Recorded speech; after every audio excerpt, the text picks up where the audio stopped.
Bo, shall we have an update on the digital ID situation? Because I feel like we need to keep banging this drum, basically. I think we need to keep talking about it. There's not been a huge update, but this has to remain in everyone's thoughts. We have to keep talking about it. We have to keep banging the drum. We have to keep on this, because this will be the death of liberty as we know it completely. We'll get into it anyway, but major update, petition. This is the only update we've got, and just spawn a conversation we can have about it. But the petition itself is just going up. Do not introduce digital ID cards. 2.3 million signatures. I think this has been 2 days now, and just going up and up and up and up and up. Now, to put it into perspective, the most signed petition that I could find was 6 million. This is the most. This is one of the. Well, it's getting to be one of the highest. There was one under this government currently, which was like 3.2 million, which is called a general election now. This will more than likely cross that, I would imagine. It is just constantly going up I love it. It's a fun little counter, isn't it? I would imagine this will cross that, and this will be up there as one of the most signed petitions of all time. But we need it to be the most signed petition of all time. We need this to absolutely obliterate everything, because the previous most signed one of all time was a petition to go against what the EU referendum was.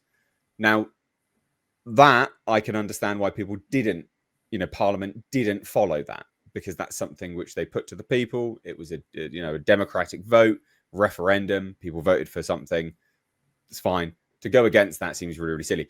This needs to be higher than that, because this is something that they want to bring in.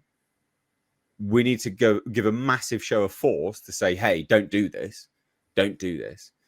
Because even if they go, well, we're going to do it anyway, then I would like to think that hopefully by that point, there's like 6 million people that have signed it, will just not work. They'll just not work. They'll just stop. We can just not do this. We can just not comply, which is actually what happened with the vaccine passports. If you remember, they were like, yeah, vaccine passports. And people were just like, no, I'm not doing that, actually. No. There was a whole bunch of fuss about it, obviously, as well. But people just began to not comply, right? People just like, no, I'm not doing that.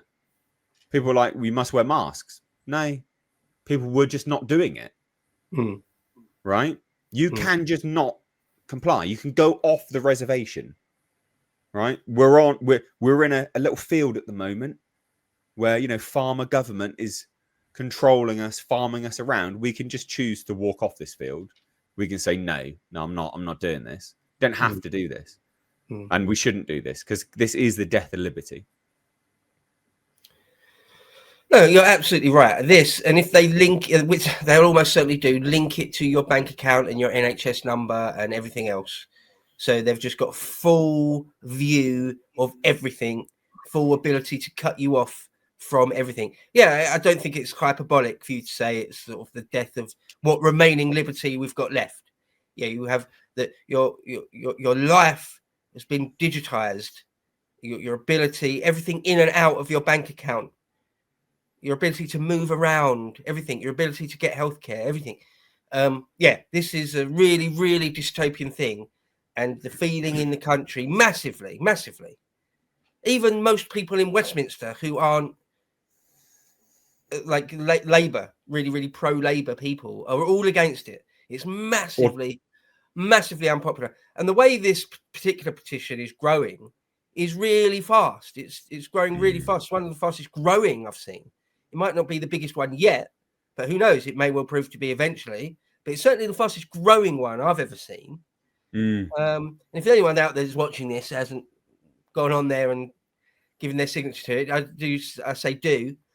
Whether the government actually, whether Sir Queer actually decides to take any notice of it is another thing. But it's still worth doing, in my opinion. Some people will argue that that it's not ever possible for the populace to have any impact on the elites, and that populism itself is a delusion. I think that's nonsense. I think history is absolutely littered with examples of when the general masses have made their will known one way or another, and it has had an effect. It actually has had an effect one way or the other. For example, the COVID passports that they were going to come in, and then the government essentially just folded and said, "All right, we're not doing that." The poll tax. This is just in recent times in Britain. The poll tax thing. Maggie wanted to bring in a poll tax, and there was some riots on the streets, and they did a U-turn on it. Just two examples of Britain in recent years. So whether Keir Starmer will pay any attention, if this does go to 6 million or more, whether we'll pay any attention to it, who knows? I mean, often they don't. I remember the Iraq war. There was a massive public outcry in 2003 or 2002, leading into 2003, when millions of people were against that war, and Tony Blair ignored it all and did it anyway. So it doesn't always work. Far from always works, but sometimes it can. And so therefore it is worth the attempt, in my opinion. Why not? What have you got to lose? You get to gloat on Twitter that you were right, that the government didn't pay any attention to it. Oh yeah, well done. Oh, well done. Yeah. Okay. All right. I think it's worth putting your name to this, and maybe, just maybe, this petition might even just be the beginning of a much larger snowball that plays out in God knows which way. The future is not for us to see. It's not yet written. It is worth it. It is worth the attempt to influence elites, because sometimes it works. Well, I would argue. So there's a few things. I mean, I agree with everything that you're saying, right? Don't disagree at all. But anyone watching this that's like, well, you're conspiracy theorists, right? Like, they've not said that they're going to do any of that. Yeah, fair point, right? Fair point. You're right. They've not said they're going to do anything like that. Okay. Sure. Well, sorry, Nate, just to confirm, link it to loads of other things like your NHS number and your bank account, right? Yeah. So, yeah, sure. You're right. You trust Keir Starmer. Fine. Okay. Do you trust Nigel Farage? There's the question, right? Because those that are supporting this, do you trust it when this type of thing, this type of control, this type of potential spiderweb tendril into your life is controlled by your enemy?